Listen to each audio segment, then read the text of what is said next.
Vikings of Valhalla.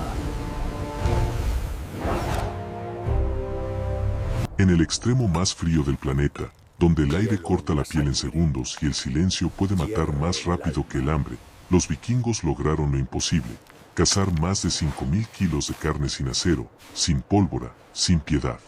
Lo hicieron donde ninguna expedición moderna podría sobrevivir una semana. Transformaron el hielo, el viento y el hambre en ciencia. El primer invierno no avisaba. Caía como una sentencia. El sol se inclinaba, el mar se volvía piedra y la vida se detenía sin permiso. El viento desaparecía y lo reemplazaba un silencio que pesaba más que la nieve. Durante meses, las aldeas quedaban atrapadas, sin pesca, sin comercio, sin aves. El hambre no era amenaza, era calendario. Llegaba cada año para recordarles quién merecía seguir vivo. Las sagas cuentan inviernos donde el pan se horneaba con corteza de árbol. No es metáfora. En Tromsø y Finnmark, arqueólogos hallaron pan mezclado con fibras vegetales y madera quemada. Era el último recurso antes del colapso. En los mismos estratos, huesos de reno partidos para extraer médula, un gesto desesperado, la firma de la escasez. Pero en medio de la ruina apareció algo nuevo: adaptación. Junto a esos huesos surgieron lanzas de abedul, puntas de hueso pulido y las huellas de los primeros trineos. La desesperación se volvió ingeniería. Descubrieron que el frío podía ser aliado.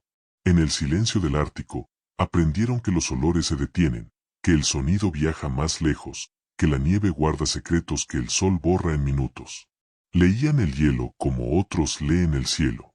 Medían el viento con la cara, la distancia con el aliento.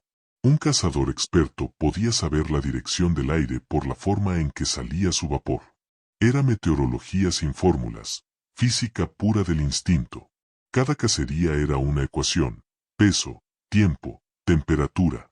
Las presas no eran solo alimento, eran energía. Una sola caza podía aportar 5.000 kilos de carne, suficiente para alimentar un pueblo entero. Los grabados rupestres del Museo de Alta muestran figuras guiando animales hacia trampas naturales en el hielo. Allí, el viento y la nieve eran armas. No perseguían, dirigían. Dormían bajo pieles endurecidas por el frío, respiraban humo para medir el oxígeno, abrían grietas en las cuevas para que la muerte no entrara sin aviso. El invierno se convirtió en su maestro. Cada noche sobrevivida era una lección, cada error, una tumba más bajo la nieve. Y mientras el mar callaba, una verdad se grabó en su sangre: el frío no los vencía, los educaba. Los vikingos no conquistaron el invierno. Lo descifraron, respiración tras respiración.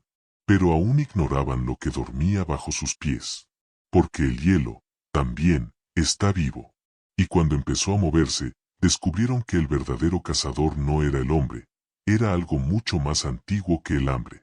En el límite donde el mar se convierte en piedra y la tierra ya no respira, comenzaba el territorio del cazador. Los vikingos lo llamaban Isakt, la caza del hielo, una práctica que mezclaba precisión, miedo y un respeto absoluto por el abismo blanco. Ningún otro pueblo europeo se atrevió a cazar tan al norte. Allí, el paisaje no era un lugar, era un cálculo. En las islas de Andøya y Troms, excavaciones modernas encontraron lo que quedó de sus campamentos: fragmentos de arpones de hueso, sogas hechas con tendones, madera ennegrecida por grasa animal. Cada objeto es una línea de una coreografía invisible. Los cazadores no corrían tras la presa. Esperaban. En silencio. Las focas, las morsas y los osos emergían a respirar por grietas que ellos conocían como si las hubiesen trazado con una regla. El hielo era su mapa. Aprendieron a leerlo como otros leen las estrellas. Las grietas nuevas brillaban, las viejas se volvían azul oscuro. Los bloques flotantes delataban el movimiento de las corrientes por su sonido. Antes de cada salida, el líder de caza hacía un cálculo mental imposible de enseñar: densidad, viento, luz, distancia. Un error no era una herida. Era una tumba líquida. En 2012, estudios en Groenlandia demostraron que los antiguos cazaderos vikingos estaban ubicados exactamente sobre corredores naturales de migración de focas. Eso no es instinto. Es observación sistemática, ciencia sin escritura. Sus lanzas tenían contrapesos de hueso diseñados para penetrar piel gruesa a corta distancia sin rebotar. Ninguna fórmula, solo siglos de prueba y error. Los perros de trineo, antepasados del Elund, eran sus sensores.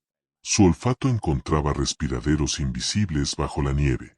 Cuando uno rascaba y se detenía, el cazador sabía que la presa saldría a respirar. Entonces, 3 segundos para decidir. 3. La lanza debía volar recta, sin arco, sin error. Si el golpe hacía ruido, el hielo quedaba desierto por horas. El frío, paradójicamente, era su aliado logístico.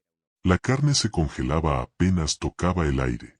El hielo era despensa, defensa y tumba. En Jan Mayen, arqueólogos hallaron grasa endurecida sobre bloques tallados, evidencia de un sistema natural de conservación. Pero entre tanta exactitud, aún había superstición. Los cuervos.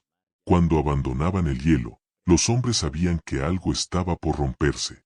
En el Museo Polar de Troms se guarda una tablilla de abedul con el dibujo de un cuervo junto a un círculo abierto.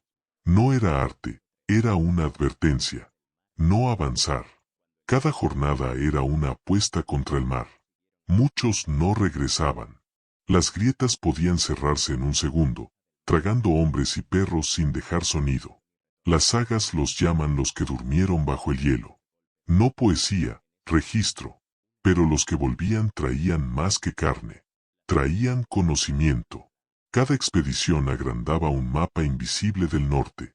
Comprendieron que el hielo no era obstáculo, sino una máquina de señales, crujidos, reflejos, vientos. El cazador del hielo no era un guerrero. Era un ingeniero del frío, un científico sin escritura que midió el mundo con su propio pulso. Y mientras creían dominar el Ártico, bajo sus pies el mar comenzaba a moverse. No como enemigo, sino como una criatura despierta, paciente. Entre las grietas nacería una nueva casa, una donde el enemigo no tendría forma, ni carne, ni mirada. Cuando el hielo ya no pudo sostenerlos, los vikingos siguieron a sus presas hacia el mar abierto. Allí comenzó la Abjakt, la caza del mar vivo, una disciplina sin refugio ni retorno, donde cada ola podía decidir el nombre de un muerto. Las reglas del hielo se quebraban con el primer golpe de agua. En ese territorio, un error no se corregía, se hundía. Las crónicas del comerciante Ottar de Alogaland, citadas por Orocio, mencionan viajes hacia el borde de la noche, donde el sol desaparece por semanas y solo el fuego de la grasa mantiene viva la razón. En Troms y Bjernia, excavaciones revelaron restos de arpones de asta y bases de embarcaciones ligeras reforzadas con hueso, capaces de deslizarse tanto sobre escarcha como sobre agua. No eran barcos ni trineos, eran híbridos, criaturas del hielo diseñadas por pura necesidad. Ninguna civilización europea había construido algo así antes del siglo X. Su objetivo no era el pez, sino la morsa, el animal que decidía la supervivencia de una aldea entera. Un solo ejemplar ofrecía más de 500 kilos de carne, grasa para lámparas y colmillos de marfil, el oro blanco del norte. Las marcas de cortalladas en Svalbard muestran precisión quirúrgica, sabían exactamente dónde cortar sin fracturar el colmillo. Esa habilidad, siglos después, sería replicada por comunidades inuit. No era solo caza, era anatomía aplicada. Las pequeñas embarcaciones formaban un semicírculo alrededor del respiradero. Cuando la morsa emergía, el cazador lanzaba el arpón, unido por una cuerda trenzada con tendones. La cuerda estaba atada a un trineo invertido que flotaba como contrapeso. Cuando el animal intentaba hundirse, su propia fuerza lo agotaba. Física pura. Fuerza, resistencia, fatiga. Pero el mar no ofrecía piedad. Olas de 3 metros podían volcar un bote en segundos. A 40 grados bajo cero, la piel se congelaba antes de sangrar. La respuesta vikinga fue simple y genial, una triple capa térmica, piel de foca, musgo seco, cuero externo. Experimentos modernos en el Museo de Lofotr demostraron que esta combinación mantenía la temperatura corporal por más de 2 horas a menos 30 grados centígrados sin pérdida de calor significativa. Era biotecnología nacida del hambre. Sus hornos de piedra, hallados en viejos andenes, escondían otro secreto, una mezcla de grasa de morsa y ceniza volcánica que creaba un combustible denso, capaz de arder bajo viento polar.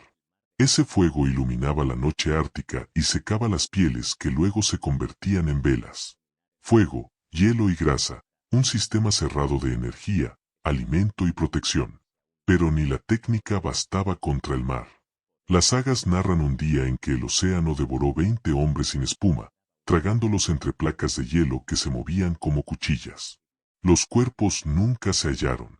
Los arqueólogos creen que quedaron atrapados en una corriente de retorno bajo hielo móvil, un cementerio líquido. Y aún así, cada regreso era una victoria del conocimiento. Registraban el viento, las rutas de las morsas, los cambios de marea. Las tablillas de hueso encontradas en Groenlandia son los primeros mapas ecológicos del Ártico. No buscaban gloria. Buscaban patrones. Porque en ese límite del mundo, entender era sobrevivir. La caza del mar vivo no era violencia. Era ciencia empírica escrita en sangre y escarcha. Y sin saberlo, los vikingos estaban a punto de entrar en un reino donde la vista ya no servía, donde la oscuridad era absoluta, y donde solo quedaba una guía. El sonido del hielo, y la respiración de lo invisible. En el extremo norte llega un momento en que el sol no se oculta, se extingue. Durante semanas no hay amanecer ni noche, solo un frío continuo que aplasta el tiempo. Allí, donde el horizonte desaparece, los vikingos aprendieron a escuchar lo invisible. Las sagas de Hogalaland mencionan el canto del hielo, un rumor grave que anunciaba fracturas antes de que la tierra se abriera. Durante siglos se creyó mito, hasta que la arqueología demostró lo contrario. En las excavaciones de Kenangen, se hallaron flautas de hueso perforado, instrumentos para medir distancia y eco. Los cazadores soplaban una nota, esperaban la respuesta y sabían cuán lejos estaba la grieta. El sonido era su brújula. La oscuridad, su mapa. Hoy la ciencia lo confirma. El hielo transmite sonidos 5 veces más rápido que el aire. En un mundo sin luz, el oído se convierte en radar. Los cazadores golpeaban el suelo con lanzas de punta plana y escuchaban el eco. Si el tono era agudo, el hielo era seguro. Si sonaba hueco, el agua se movía debajo. Así detectaban corrientes subterráneas y respiraderos de focas sin verlos. Su supervivencia era acústica. Pero no solo escuchaban, imitaban. Estudios del Instituto Polar Noruego demostraron que las focas reconocen patrones rítmicos. Por eso los cazadores caminaban con pasos irregulares, 2 lentos, 1 rápido, silencio, rompiendo cualquier ritmo que los delatara. Sin saberlo, aplicaban principios de psicología conductual 1000 años antes de su formulación. Dormían directamente sobre el hielo, envueltos en pieles. Bajo sus cuerpos, el crujido les hablaba. Si el sonido era uniforme, el hielo respiraba. Si desaparecía, la fractura se acercaba. El silencio era su lenguaje, cada aliento, un código. En el Museo Polar de Troms, una tablilla de abedul muestra líneas onduladas junto a un símbolo solar. Los expertos creen que son patrones de sonido tallados por un cazador anónimo. Un mapa auditivo del Ártico, el primer registro de una cartografía hecha de vibraciones. En esa oscuridad total, los hombres se volvieron sensores humanos. Su cuerpo era instrumento, su mente, laboratorio. Descubrieron que la oscuridad no era enemiga, sino amplificadora. Lo que hoy los humanos calculan con sonar, ellos lo comprendían con respiración y paciencia. Pero una noche, el hielo habló distinto. El sonido no era grieta ni viento. Era un rumor profundo, lento, que venía desde abajo, como un corazón enterrado bajo kilómetros de agua. Una vibración que no pertenecía al hielo, sino a algo vivo. Algo que los observaba desde el fondo. Esa noche, el mar devolvió la mirada. Y de las grietas emergió el verdadero depredador del norte.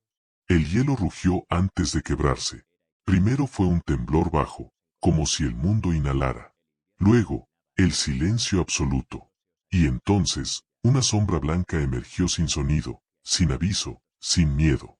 Era el oso polar, el cazador que caza cazadores. el único capaz de seguir el rastro humano en la noche más fría de la tierra. Para los vikingos, enfrentarlo no era caza, era juicio. Si el oso los encontraba primero, el invierno terminaba ahí. Los restos óseos hallados en Björnia y Svalbard, fechados hacia el año 950, confirman aquel encuentro. Colmillos tallados, huesos limpios, cortes precisos, señales de combate entre depredadores que se reconocen como iguales. Aprendieron a cazar al cazador. Un solo ejemplar ofrecía más de 400 kilos de carne, grasa para lámparas y una piel capaz de cubrir un barco entero. Pero vencerlo exigía entender su mente. El oso evita el hielo agrietado.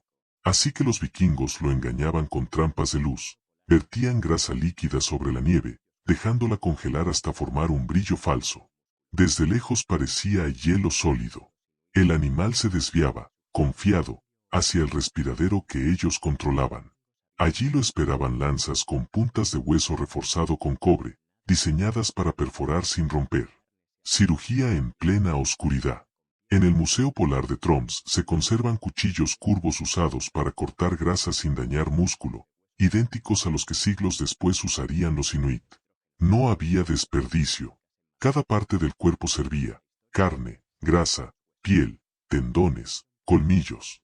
La carne se almacenaba sobre hielo, cubierta con nieve compacta y pieles. El frío era su cámara de conservación, su aliado invisible. Análisis modernos en Anya revelan niveles altos de nitrógeno en huesos humanos vikingos, prueba de una dieta dominada por mamíferos marinos. La historia se lee en sus huesos. No sobrevivieron por fuerza, sobrevivieron por conocimiento. Dominaron la biología del entorno sin entender aún la palabra biología. Sabían absorber energía, aislarla y conservarla. La ciencia moderna solo está redescubriendo lo que ellos aprendieron muriendo de hambre.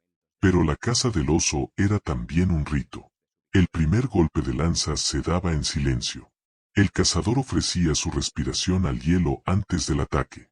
Era un pacto, el hombre y el animal compartiendo un mismo oxígeno, una misma condena.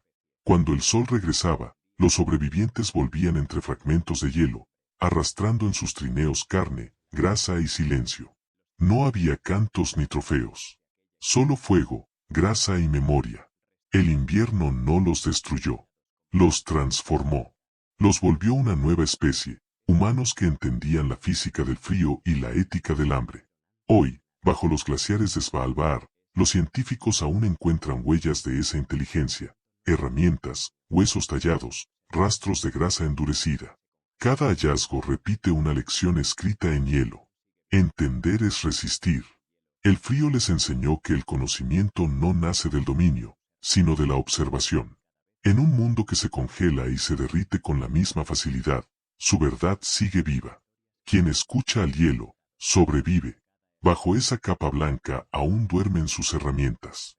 Y cada vez que el mar respira, el norte recuerda su nombre. El hielo conserva historias que todavía no hemos aprendido a leer. Porque los vikingos no sobrevivieron por músculo, sino por inteligencia.